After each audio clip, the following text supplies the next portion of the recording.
Primero quiero decir que perdonen que algo sucedió con el PowerPoint, así es que no vamos a tener más que los versículos en la pantalla, pero si a alguien le interesa tener el contenido, creo que van a estar grabando y pueden obtenerlo. Desde que iniciamos este año, el Señor puso en mi corazón que era necesario regresar a enfatizar sobre nuestras bases de la fe. A veces este tema de la fe se va hacia una situación demasiado ambigua. Me acuerdo, había una canción allá hace muchos años en inglés que decía I believe, y nada más decía yo creo, pero nunca aterrizaba bien en el objeto de su creencia, en el objeto de su fe.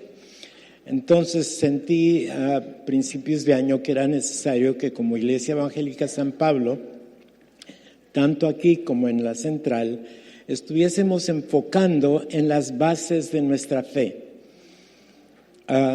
Durante los primeros meses estuvimos enfocando en cómo es Dios o qué es Dios.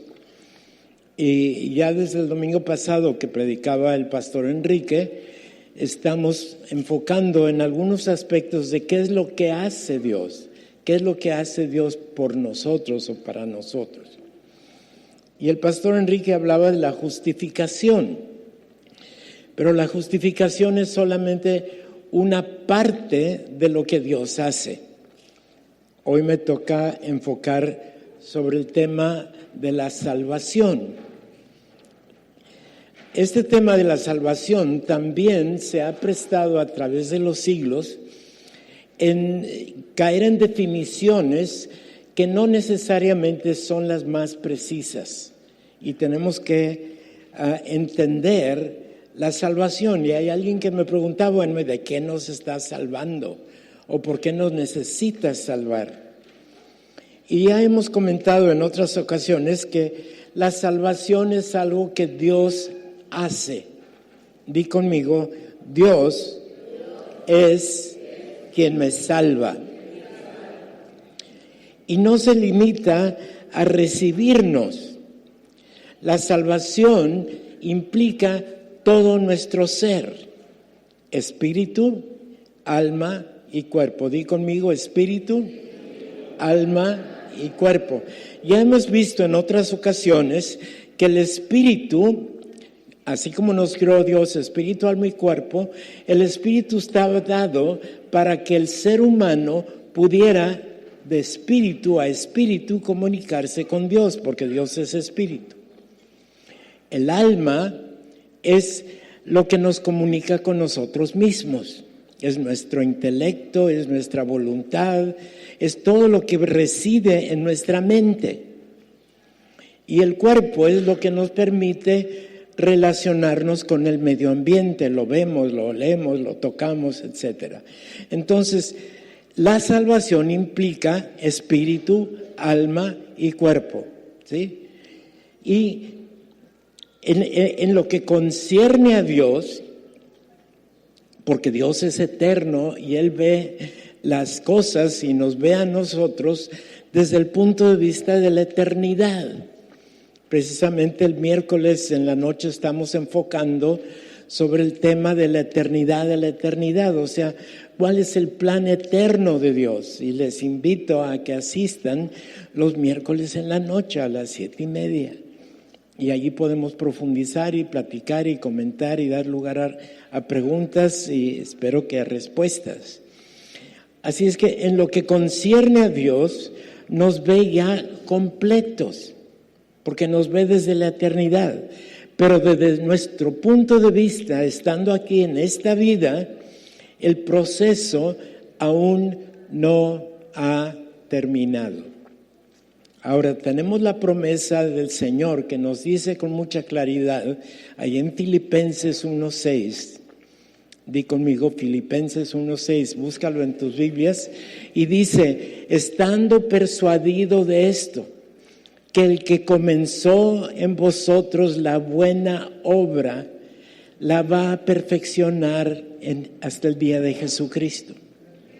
O bien, eso que nos da a entender que si está todavía en el proceso de perfeccionamiento, lo que estamos viviendo aquí en esta vida es un proceso. Di conmigo, un proceso.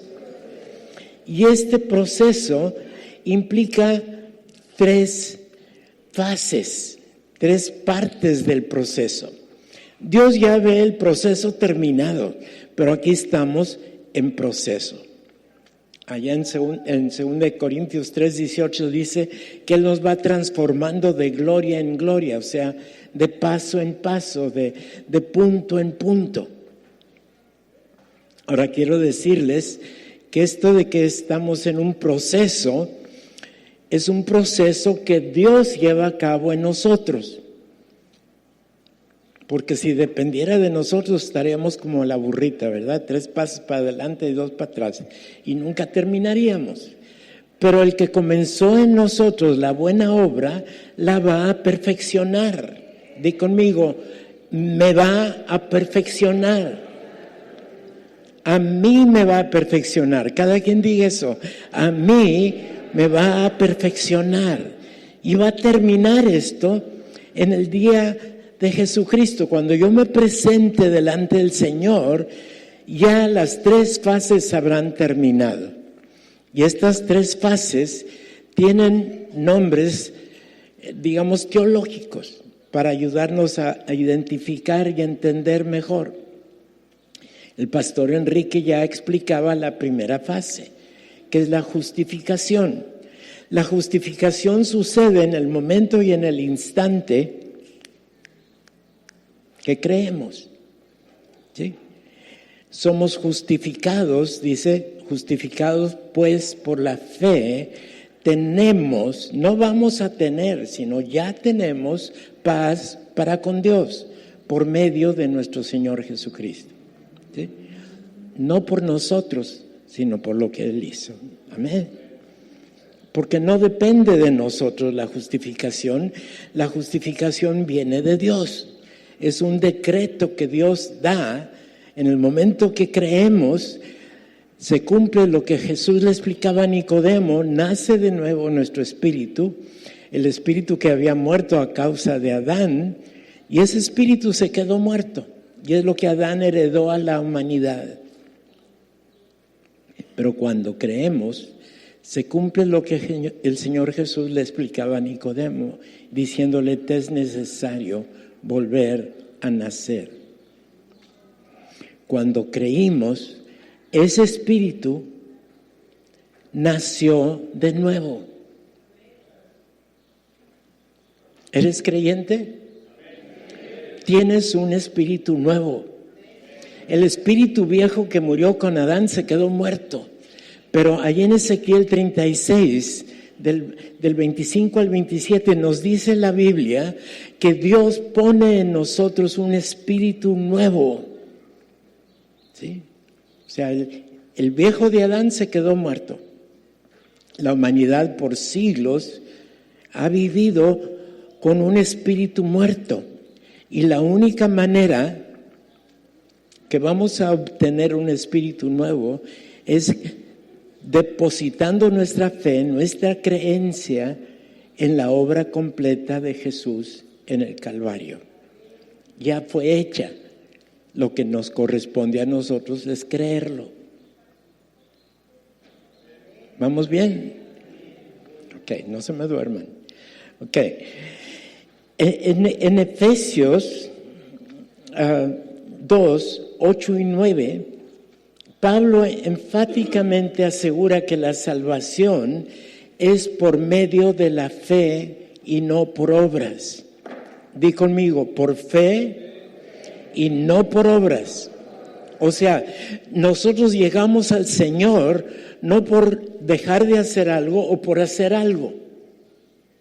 Llegamos al Señor porque el Espíritu Santo produce en nosotros la fe necesaria para poder creer. Y por eso dice, no por obras, ¿sí?, sino por medio de la fe. no es obras que de alguna manera el ser humano pudiera llevar a cabo. A veces nos confundimos porque nos predican, tienes que arrepentirte para que el Señor te reciba. El arrepentimiento viene después. Primero creemos, ¿sí? Y el creer no es una obra, es una obra no nuestra, es obra del Espíritu Santo en nosotros. La palabra dice muy claramente que el Espíritu Santo redarguye al mundo de pecado. Cuando tú y yo estábamos en el mundo, el Espíritu Santo venía y nos decía, necesitas a Jesús, necesitas a Jesús, necesitas tu salvación, necesitas restaurar tu relación con Dios. Los que le hicimos caso, puso en nosotros la fe necesaria para recibir la justificación y después nos arrepentimos. ¿Sí? Vamos a estudiar el arrepentimiento en otra ocasión en más detalle, pero tengamos esto en claro. La justificación viene instantáneamente cuando creemos y luego entramos en un proceso que se llama santificación. Es parte de la salvación. Miren, la santificación es otra cosa más que la salvación de nuestra alma. Porque cuando llegamos al Señor, y yo creo que no soy diferente a ninguno de ustedes, llegamos con una mente contaminada, unos hábitos establecidos que van contrarios a la voluntad de Dios, una serie de circunstancias que entorpecen nuestra relación con Dios, y por eso es tarea del Espíritu Santo, como dice 2 Corintios 3:18, de transformarnos de gloria en gloria. O sea, lo va haciendo, nos quita la mentira que está en la mente y pone su verdad, nos quita la contaminación y nos da pureza, nos va quitando y poniendo lo suyo, quitándolo del mundo y poniendo lo suyo. Y eso incluye aún aquellas cosas que metemos aún después de haber recibido a Cristo. Cuando pasamos por algún lugar y nos llega una imagen que va contrario a la pureza y la santidad de Dios, el Espíritu Santo viene y nos dice, déjame quitarte esa imagen. Y nos quita la imagen que nos contamina y nos pone su pureza, su verdad. Y es obra del Espíritu Santo en ti, es obra del Espíritu Santo en mí. ¿Sí? La Biblia sí lo enseña, porque nada de lo que podemos hacer en nuestra vida aquí podrá contribuir al proceso de salvación, al proceso que inicia con la justificación. Y como dice Romanos 5:1, justificados pues por una vez que sucede la justificación, entramos en esa paz con Dios. Y conste que no dice justificados pues por la fe vamos a tener paz con Dios. Dice, tenemos paz con Dios. ¿Por medio de quién? ¿De nosotros? No, por medio de nuestro Señor Jesucristo. Nada allí indica en el proceso de justificación que tengamos que hacer algo para ser justificados, es decir, ser declarados por Dios como justos. Miren, lo único que podemos contribuir en este momento es simplemente entregar el pecado que traíamos para verlo clavado en la cruz. Amén. Y darle gracias a Dios que eso ya sucedió hace casi 2000 años. Por eso podemos decir, justificados pues por la fe, tenemos, no vamos a tener, ya tenemos paz para con Dios. Amén. La justificación ya la recibiste. La santificación está en proceso. La salvación de tu mente es el proceso de toda la vida que tenemos aquí como creyentes. ¿Sí? Quitando lo malo, poniendo lo bueno, quitando la mentira, poniendo la verdad. Y el Señor la va a terminar. No nos va a dejar a medias. Y por eso se puede lograr la tercera fase de la salvación. Ya salvó el espíritu, dándonos un espíritu nuevo. Ya está salvando la mente, limpiándola continuamente a través de nuestra vida.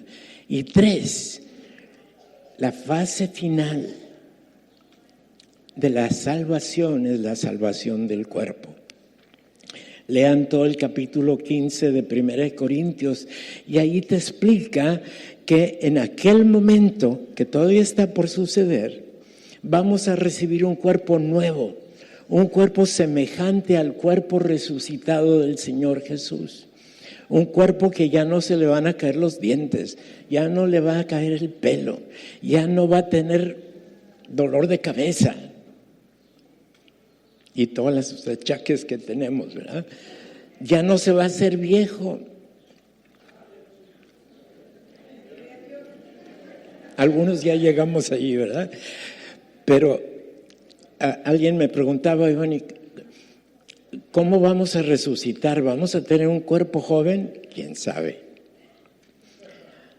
Alguien me decía, bueno, seguramente como el Señor resucitó a los 33 años, también nosotros, miren, yo no quiero resucitar de 33 años, yo prefiero llegar como el Señor diga. También me preguntaban, bueno, ¿y allá nos vamos a conocer? Bueno, pues los discípulos conocieron al cuerpo del Jesús resucitado, me supongo que sí, pero la Biblia no especifica con claridad. Y ese punto final, cuando recibamos un cuerpo nuevo y diferente, eterno, ¿sí? Totalmente santificado, totalmente redimido, totalmente salvo, a ese punto se le llama la glorificación del cuerpo. Algún día hablaremos más en detalle de ese último punto final, pero justificación y glorificación son instantáneos. Porque dice el Señor que en un abrir y cerrar de ojos seremos transformados. ¿Sí? Los que hayan muerto antes van a resucitar para un nuevo cuerpo. Los que estemos vivos, si hay alguien aquí que continuemos vivos en ese momento, seremos transformados. Pero no nos quedaremos igual. Pero todos entraremos totalmente salvos, espíritu, alma y cuerpo, a la presencia del Señor. Amén. Amén. Denle un aplauso.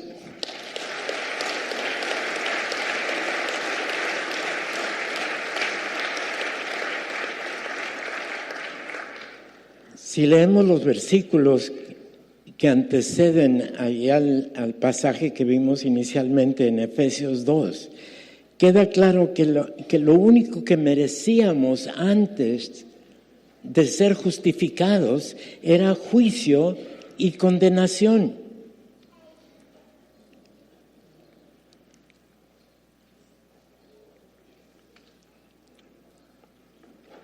Déjenme, porque me brinqué aquí, se me apaga esta cosa y luego no sé dónde estoy leyendo.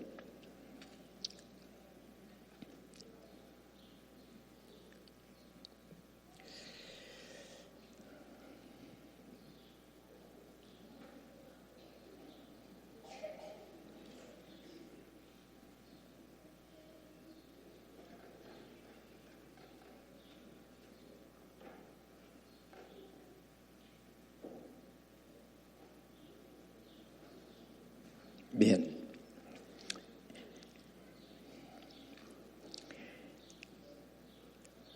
Si quedara alguna idea de mérito de nuestra parte, en Gálatas 5:22 nos habla del fruto del Espíritu, ¿se acuerdan? mas el fruto del Espíritu es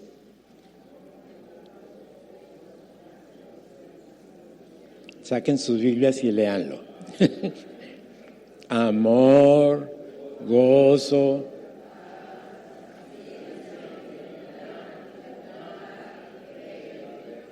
fe. Fíjense, la fe que nos justifica ni siquiera es nuestra, es fruto del Espíritu Santo en nosotros. ¿Está claro? Es fruto del Espíritu Santo en mí. Es algo que me da, es algo que recibo, ¿sí? No es nuestro, es del Espíritu Santo. Y este regalo de fe nos introduce a la gracia. Y si entendemos la palabra gracia, excluye todo lo que pudiera ser de parte nuestra. No es algo que podemos comprar, no es algo que podemos hacer para merecer, porque gracia quiere decir regalo inmerecido. ¿Qué merecíamos? Condenación, castigo, etcétera. Pero entrando en el estado de gracia por medio de la fe, nos introduce a este proceso de transformación, y es en la gracia que Dios completará el proceso, porque no nos dejará jamás a medias. Di conmigo, voy a entrar completamente perfecto a la presencia de Dios. No por ningún mérito nuestro, no porque te portaste bien, no porque dejaste de hacer aquello, es por lo que Jesús hizo en la cruz. Dale un aplauso al Señor.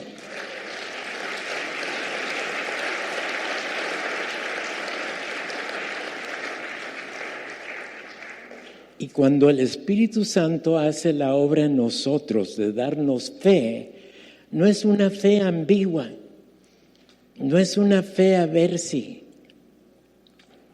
Por eso la iglesia desde muy principio, y lástima que no tenemos las pantallas, pero desde muy principio, muy al principio, la iglesia comenzó a definir credos.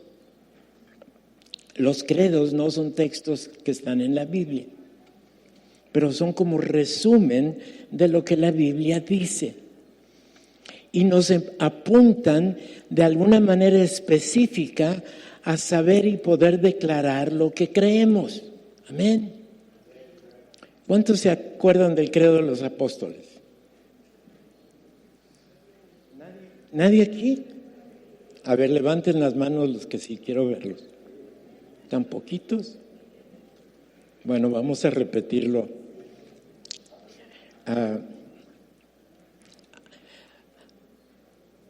A mí me lo enseñaron cuando tenía, hace muchos años.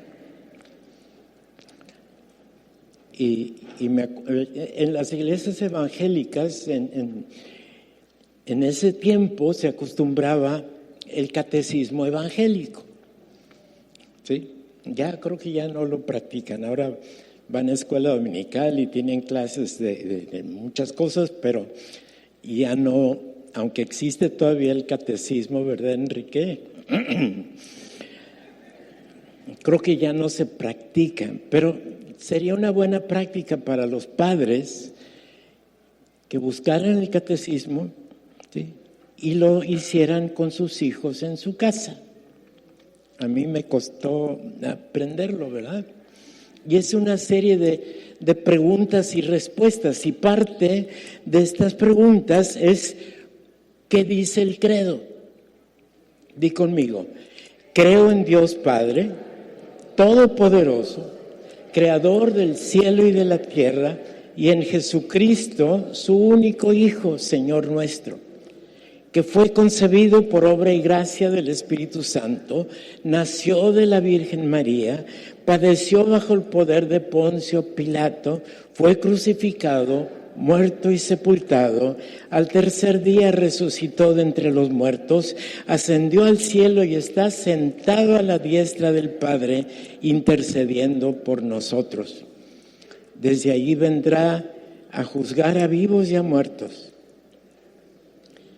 Creo en el Espíritu Santo, la Iglesia universal, la comunión de los santos, el perdón de los pecados, la resurrección del cuerpo y la vida perdurable.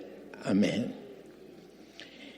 Es una forma concisa de poder declarar y tratar de entender qué es efectivamente lo que creemos. No es una cosa ambigua, no es quién sabe, yo nada más creo. Bueno, pero ¿crees en qué? ¿O en quién? ¿Sí? Ya sabemos cómo, que es obra del Espíritu Santo, pero ahora necesitamos saber qué. Ahora existen otros credos, estúdienlos también, el credo niceno, el credo atanásico, el credo calcedonio.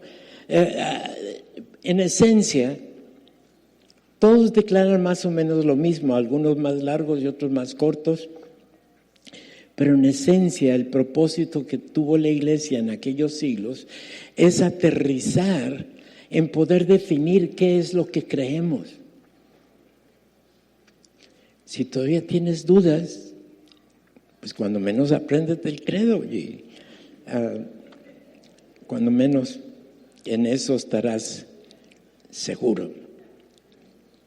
Ahora, el que la fe sea fruto del Espíritu Santo y no nuestro, debe llevarnos a entender que nada podemos hacer de nuestra parte para lograr tener la fe. Es un regalo de Dios, ¿sí? Y Pablo lo dice con mucha claridad, diciendo, y esto no de vosotros, pues es don de Dios, es parte del regalo que recibimos para poder creer concretamente lo que creemos. Ahora, los reformadores del siglo XVI lo entendieron muy bien y lo restablecieron otra vez, porque la corriente religiosa se había desviado poco a poco de la enseñanza que el Nuevo Testamento, particularmente Pablo, había dejado definida. Y habían metido tradiciones, habían metido costumbres, habían metido ideas. Y por eso, este año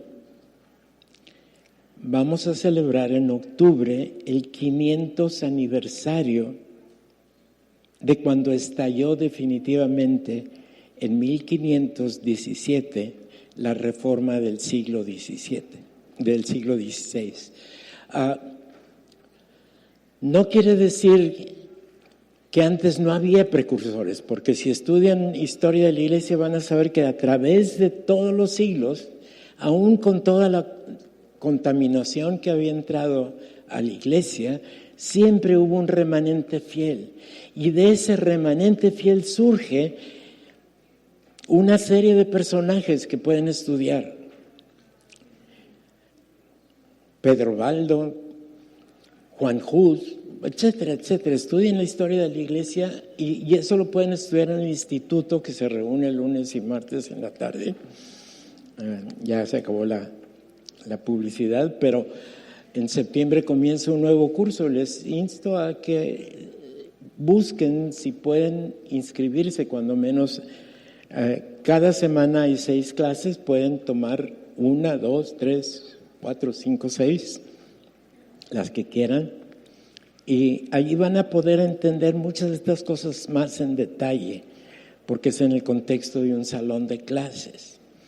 No siempre se puede extender uno tanto a la hora del sermón porque es demasiada información. Pero en aquel tiempo la Iglesia se había metido en una mezcla de ideas de la filosofía griega y de opiniones personales y de tradiciones y una serie de cosas, y los reformadores llegaron a la conclusión: y establecieron como su lema 5 puntos. Ya me han oído hablar de estos, pero repítanlos conmigo. Solo fe, solo fe, solo gracia, solo Cristo, solo Biblia y solo para la gloria de Dios. Otra vez, solo fe, solo gracia, solo Cristo, solo Biblia y solo para la gloria de Dios. Ahí no daba lugar a otras cosas que se habían introducido. Tristemente, más adelante, a pesar del esfuerzo de los reformadores, en algunos círculos religiosos comenzó a reintroducirse algunos de los errores. Actualmente es muy común escuchar, es que el ser humano esencialmente es bueno. De ahí se desprende la idea de que como esencialmente es bueno, entonces puede hacer todo lo bueno para contribuir a lograr su propia justificación delante de Dios. Va totalmente contrario a lo que la Biblia establece. Tristemente, ya desde el siglo IV, el pelagianismo que planteaba esa posición, ya desde entonces había sido considerado como una herejía. No obstante, la terquedad y la obstinación del hombre nos lleva, en algunos casos, a volver a caer en el mismo error. Y los que creen que el hombre es esencialmente bueno, llegan a preguntarse entonces, ¿para qué necesitamos la gracia?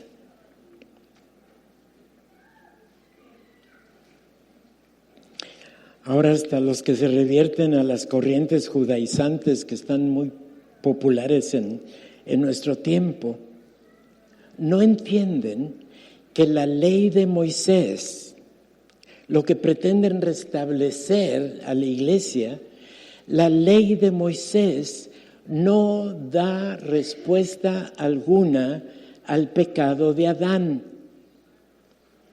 ¿Sí? La ley de Moisés lo único que resuelve es el pecado personal. Y por eso cuando Nicodemo, siendo doctor de la ley, le inquieta su posición ante Dios, viene y le pregunta a Jesús, ¿cómo le hago? Y le preguntaba, ¿cómo le hago? Porque habiendo heredado el espíritu muerto de Adán, no podía haber una conexión con Dios a menos que practicara los sacrificios que establecía la ley de Moisés.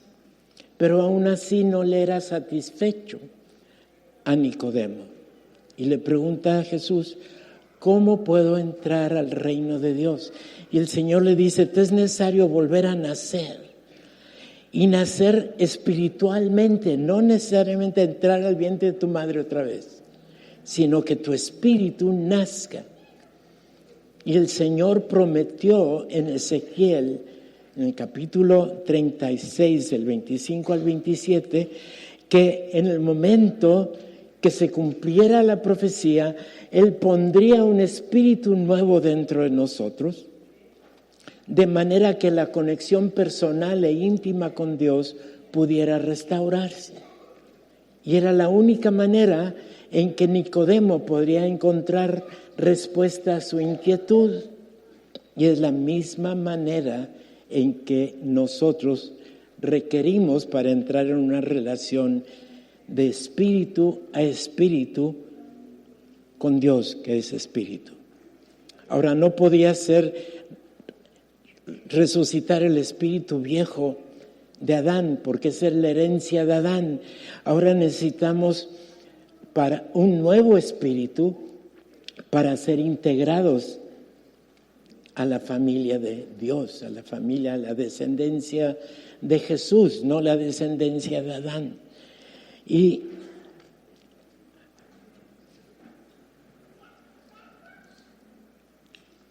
nos recuerda lo que sucede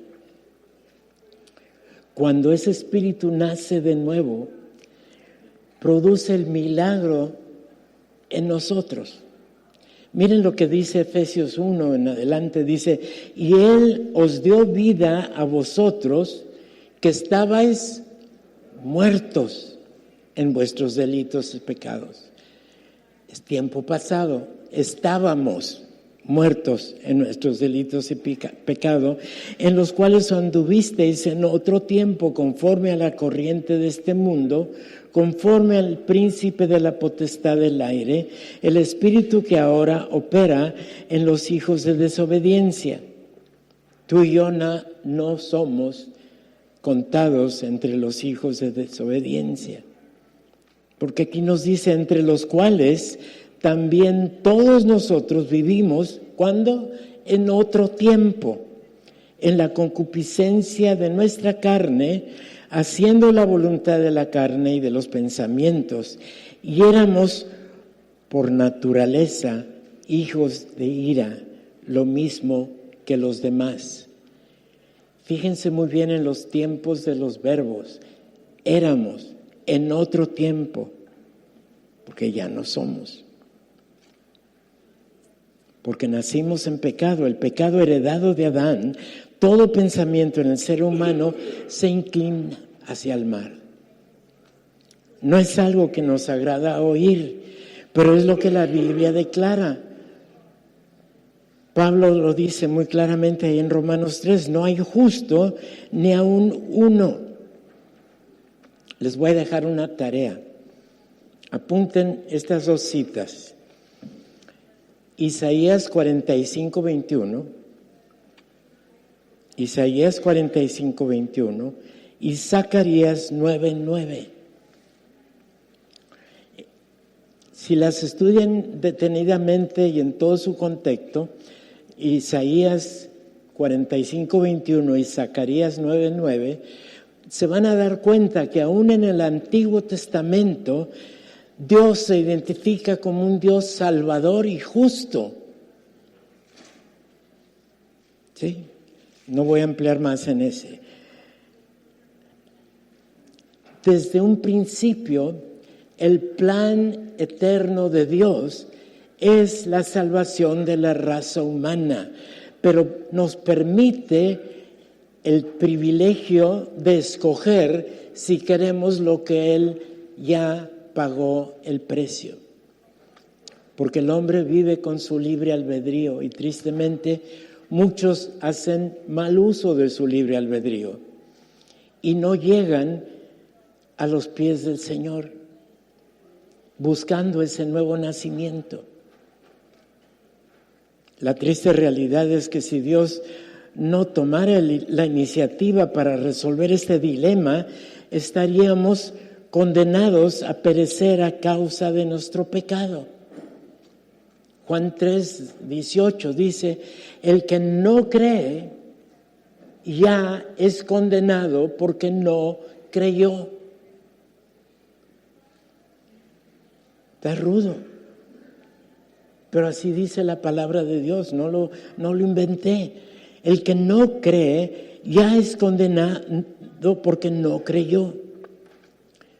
Pero gracias a Dios que Él sí tomó la iniciativa. Desde antes de la fundación del mundo, Él ya había designado al Cordero de Dios, en el cual podemos, por solo gracia, recibir la redención y nacer de nuevo. No por voluntad de hombre, sino por don de Dios.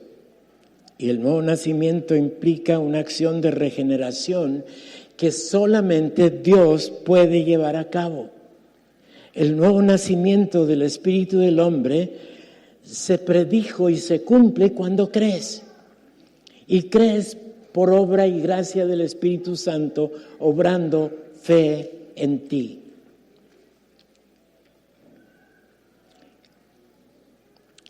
El nuevo nacimiento es resultado de una obra creativa que solo Dios puede hacer y no requiere cooperación de nuestra parte.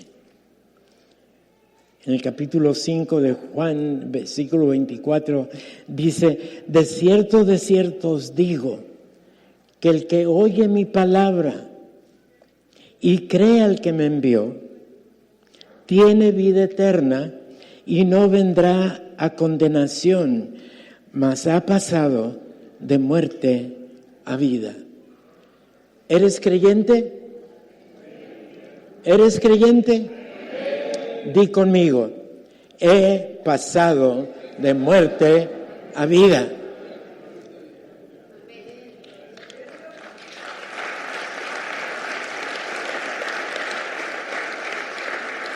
Y en Efesios, en el capítulo 2, sigue diciendo del versículo 4 en adelante, pero Dios, que es rico en misericordia, después de ver todas las razones por las cuales debíamos haber sido condenados, dice, pero Dios, que es rico en misericordia, por su gran amor con que nos amó, aun estando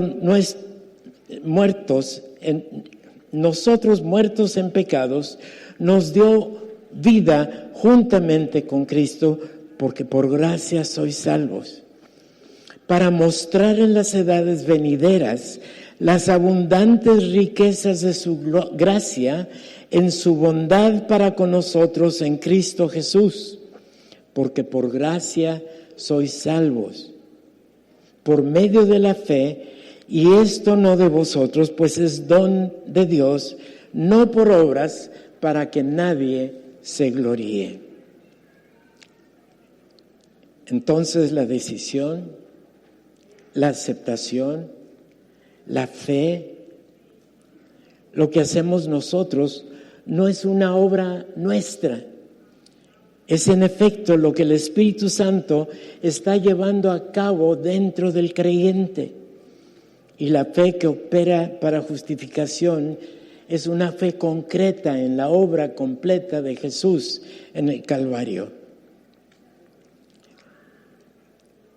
A eso vino Jesús. Y eso quedó claro desde lo que el ángel le anunció a José. Llamarás su nombre Jesús, porque él salvará a su pueblo de su pecado. Ya no era la ley de Moisés, ya no eran los sacrificios levíticos. Tendría que ser el sacrificio expiatorio en la cruz.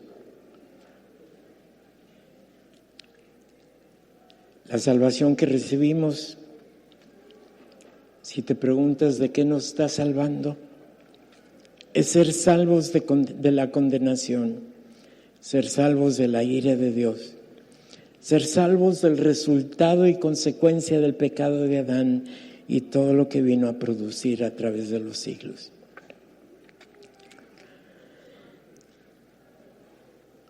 Pensar que nos viene a salvar de la situación cultural que nos rodea o de la condición en que está nuestro matrimonio o del ambiente social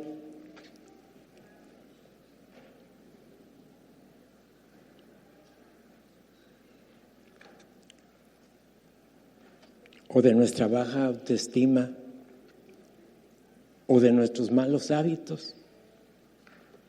Tenemos que entender que sí nos va a salvar de todo eso, pero eso es secundario. Lo primordial es que antes vivíamos en pecado y ahora no.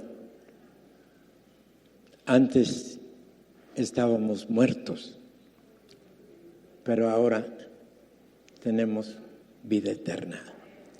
Gracias a Dios.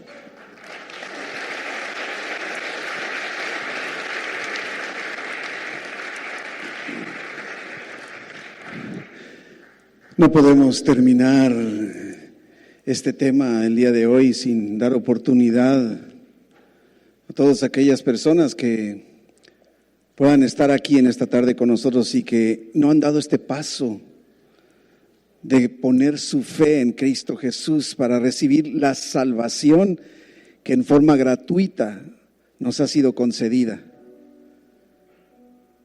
Pero como nos citaba el pastor, ahí en Juan 3, cuando aquel líder religioso Nicodemo se acercó con Jesús y le dijo, ¿qué tengo que hacer? Y Jesús le dijo, necesitas nacer de nuevo. Todavía Nicodemo, con una mente más bien religiosa, legalista, le dice: ¿cómo nacer de nuevo? ¿Volverme a meter al vientre de mi mamá y volver a nacer? Y Jesús le dice: yo no te estoy hablando de las cosas físicas, yo te estoy hablando de las cosas espirituales. Nicodemo, tienes que nacer de nuevo. Y es justo lo que nos dice a ti y a mí el día de hoy. Hemos escuchado el tema de la salvación. Podríamos seguir aprendiendo, estudiando mucho más. Pero con toda claridad, ahí dentro de las cosas que Jesús le dice a Nicodemo, le dice: el que no cree ya es condenado porque no ha creído en el unigénito Hijo de Dios. Y yo te preguntaría: ¿has creído? ¿Has puesto tu fe en Cristo Jesús? ¿Tienes la salvación, la vida eterna? Y si no, hoy puedes tomar esta determinación. Y yo quisiera que, si tú deseas en esta tarde recibir a Jesús, que levantes tu mano y digas: yo quiero el día de hoy recibir la salvación que Dios me ofrece inmerecidamente. Que tú levantes tu mano y digas: yo quiero a Jesús en mi vida. Y lo único que haremos es orar para que puedas dar este paso de fe, que pongas tu confianza en Jesús, reciba la vida eterna. Inclusive algo increíble es el hecho de que al recibir a Jesús en nuestro corazón, en nuestra vida, Dios nos adopta como hijos suyos. Si tú no tienes una relación personal con Dios como tu Padre Celestial, hoy puedes cambiar todo esto con una decisión. Levanta tu mano, solo quiero orar contigo. Levanta tu mano, no lo dejes pasar. Dios ha traído este tema en particular el día de hoy para que tú des este paso de fe en esta tarde. Y si por vergüenza o incertidumbre, inseguridad, no te estás animando, yo te invito a que no te vayas de aquí sin dar este paso. Si no lo quieres hacer aquí enfrente de todos, que te acerques con algunas de las personas en la puerta y digas: yo quiero recibir a Jesús, yo quiero la salvación que Dios me ofrece. Pero no te vayas desaprovechando esa oportunidad en donde Jesús está a la puerta de tu corazón ofreciéndote la salvación.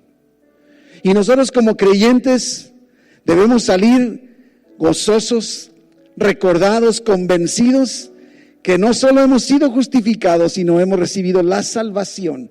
Estábamos muertos en nuestros delitos y pecados, pero ahora nos ha dado vida. Salgamos en esta tarde como hijos de Dios, llenos de esa vida que Él ya nos ha dado. Padre bendito, gracias, mi Señor, por la salvación que en forma inmerecida, gratuitamente tú nos has dado. Y ayúdanos a caminar con esta certeza, con esta verdad, con este hecho de la salvación que tú en Cristo nos has dado. En el nombre de Jesús. Amén.